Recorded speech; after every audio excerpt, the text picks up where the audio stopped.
फल या फ्रूट कहलाता है। अतः एक फल अंडाशय में ही बनता है। निषेचन क्रिया के बाद पुष्प अंडाशय आकार में वृद्धि करके फल में परिवर्तित हो जाता है। अंडाशय के अंदर जो बीजांड होते हैं या ओवल होते हैं वह परिपक्वन अवस्था के बाद बीज में बदल जाता है और अंडाशय में वृद्धि नियामक हार्मोन्स या ग्रोथ हार्मोन्स के कारण गुद्देदार कोशिका सेल का निर्माण होता है और अंडाशय फ्रूट में बदल जाता है। इस प्रकार अंडाशय में जो बीज होता है वह बीज में बदल जाता है और जो अंडाशय होता है वह फ्रूट में बदल जाता है। क्योंकि इसकी भित्तियों में भोजन का संग्रहण होता है तथा भित्तिका में भोजन का संग्रहण होता है तथा इसके आकार में वृद्धि होती है, जिसके कारण यह आकार में वृद्धि करती है तथा फल का निर्माण करती है। फल के दो प्रमुख भाग होते हैं, फ्रूट वॉल फल भित्ति और एक सीड। फल भित्ति फल का यह अंडाशय की भित्ति या पेरिकार्प में बनती है। यह अंडाशय की भित्ति से बनती है। फलाभित्ति पतली व मोटी हो सकती है। मोटी होने के कारण प्रायः 3 परतों में होते हैं, लेकिन परिपक्वन अवस्था में फल भित्ति मोटी व मांसल हो जाती है। यह फ्रूट मोटी व मांसल हो जाती है जो फ्रूट 3 परतों का होता है। बाह्य फलाभित्ति एपिकार्प, माध्य फलाभित्ति मेसोकार्प और अंतःभित्तिकार्पी एंडोकार्प। एपिकार्प बाह्य फलाभित्ति यह सबसे बाहरी भाग होता है। यह छिलके के रूप में पाया जाता है। यह पतली परत का बना होता है जिसे बाह्य फलाभित्ति कहा जाता है। एक फ्रूट का ऊपरी छिलका एपिकार्प कहलाता है। दूसरा मध्यकार्प बीच वाला भाग, यह बीज का परत होता है जो गुद्देदार और मांसल होता है। में ही मध्य फलाभित्ति कहलाता है। इसे ही फलाभित्ति कहा जाता है, मध्य फलाभित्ति मेसोकार्प। और तीसरा है एंडोकार्प, अंतःफलाभित्ति। यह सबसे आंतरिक भाग होता है जिसे अंतःफलाभित्ति या एंडोकार्प कहा जाता है, जिसे डायग्राम के माध्यम से भी समझा सकते हैं। यह एपोकार्प बाहरी परत जो छिलका होता है और दूसरा मध्य परत जो मांसल और गुद्देदार होता है मेसोकार्प। और तीसरा यह एंडोकार्प जहाँ सीड होता है, बीज, जिसे एंडोकार्प अंतःफलाभित्ति कहते हैं। फल हमारे लिए लाभदायक तो है ही, साथ ही ये तृण बीजों की रक्षा करते हैं के साथ साथ बीज के प्रकीर्णन में भी सहायक होते हैं। अधिकांश फलों की फलाभित्ति मांसल होती है। ऐसे फलों को सरल फल कहा जाता है।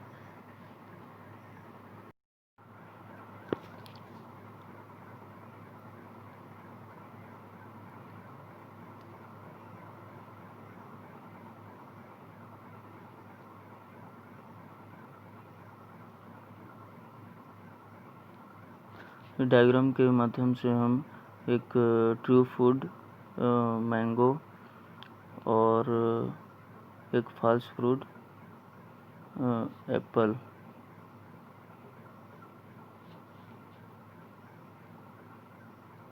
अनिषेच फलन। कभी कभी फल बीज बिन निषेचन के ही उत्पन्न हो जाते हैं, ऐसे फल को अनिषेच फलन कहते हैं। कभी कभी निषेचन के बिना ही फल का निर्माण हो जाता है, उसे अनिषेच फल कहते हैं। कुछ पौधे में पुष्प बिना निषेचन के ही फल का निर्माण करते हैं, जैसे केला और अंगूर। इसके परागकण में विशेष प्रकार का हार्मोन्स का स्त्राव होने के कारण परागकणों में विशेष प्रकार का हार्मोन उत्सर्जन होता है तथा ओवरी से फल का निर्माण होता है। इसमें बीजों की कमी होती या नहीं पाया जाता। यदि पाया जाता है तो बहुत ही छोटे व कम मात्रा में पाए जाते हैं। अब हम देखते हैं सीड एनाटॉमी। अद्विबीजी पौधे में बीजांड के निषेचन के बाद फल के अंदर बनने वाला विशेष प्रकार की संरचना बीज कहलाती है। प्रत्येक बीज वास्तव में एक छोटा सा पौधा होता है जो भ्रूण के रूप में कवच में सुरक्षित रहता है और अंकुरण के लिए इसमें थोड़ा सा भोजन भी रहता है। परिपक्व बीज फलों के अंदर स्थित होते हैं और पौधे के सुरक्षित रूप से उनका विकास संपूर्ण बीजांड से होता है।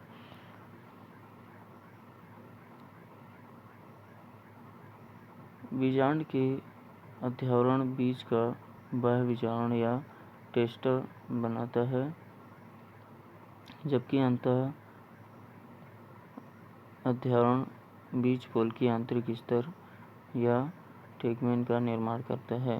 कभी कभी बीज चोल के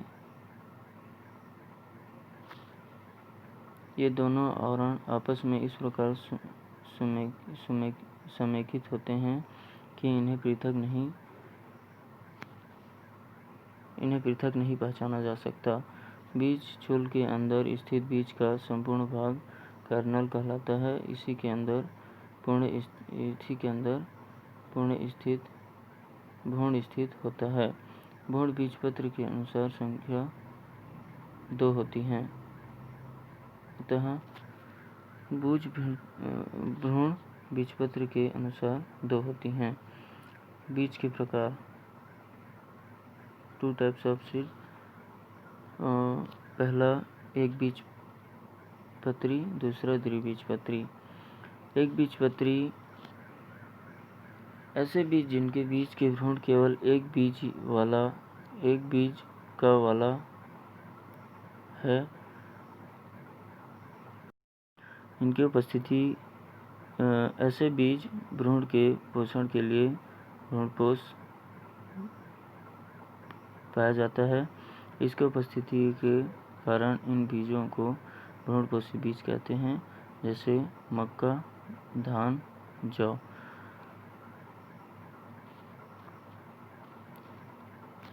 दूसरा द्विबीजपत्री। इसके बीज में भ्रूण 2 बीजपत्र वाला होता है, इसलिए इसे द्विबीजपत्री कहते हैं।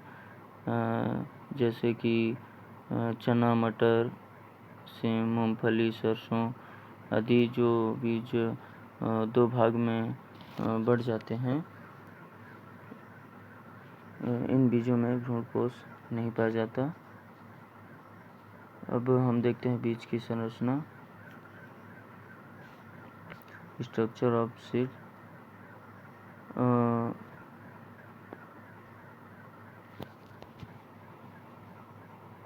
बीज में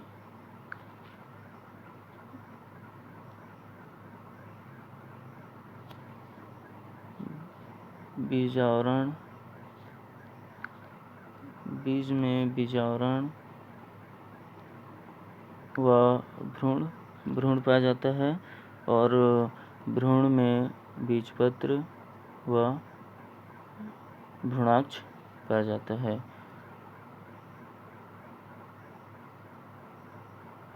पहला बीजावरण।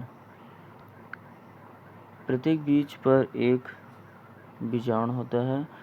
बीजाणु के अंदर बीजाणु के अंदर होता है।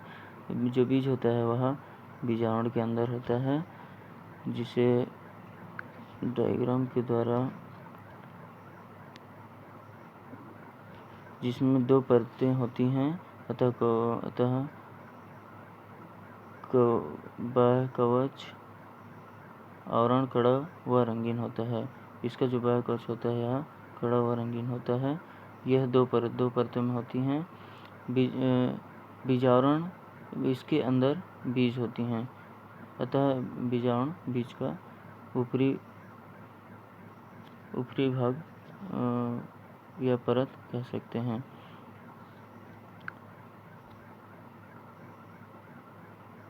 बाहरी आवरण या बाह्य आवरण, जबकि अंतःआवरण झिल्लीनुमा रंगीन होता है। विभिन्न एक बीजपत्री बीजों में बीजावरण फलभित्ति के साथ युग्मित रहता है। दूसरा, भ्रूण। बीज का मुख्य भाग वह होता है जो वास्तव में पूरे पौधे को निर्मित करता है। इससे 2 भाग होते हैं, बीजपत्र और भ्रूणाक्ष या अक्ष भ्रूणाक्ष। तीसरा, बीजपत्र। बीजपत्र संख्या में 2 या 1 हो सकते हैं,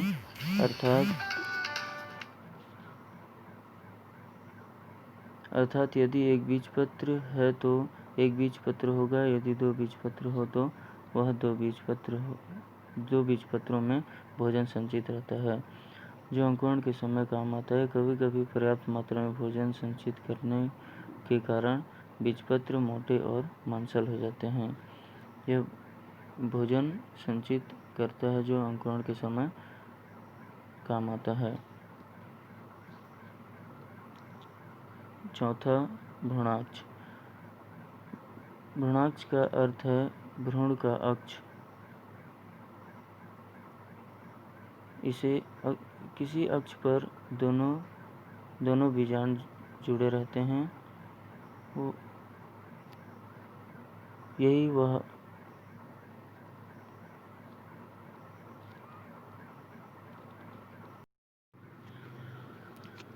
भ्रूणाक्ष अक्ष है। यह वही स्थान होता है जहाँ नवोद्भिद पौधे को जन्म देता है।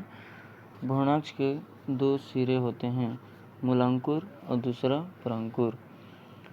पहला मूलांकुर बीज से बाहर निकलकर मूल अर्थात जड़ का निर्माण करता है, और परांकुर अंकुरण के समय भूमि से बाहर आकर पौधे का निर्माण करता है। मूलांकुर जो बीज से बाहर आकर जड़ का निर्माण करता है, और परांकुर भूमि से निकलकर पौधे का निर्माण करता है। कभी कभी पौधों से भ्रूणकोश एक पृथक ऊतक के रूप में भोजन संचित करता है, उसे भ्रूणपोषी बीज कहते हैं।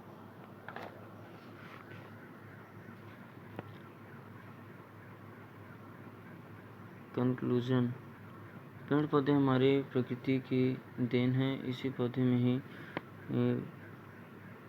फल, फ्रूट व बीज का निर्माण होता है, जिसको वे अपनी आवश्यकता अनुसार कर सकते हैं। Reference: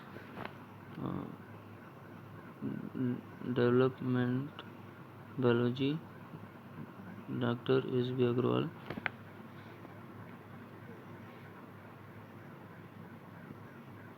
So, thank you.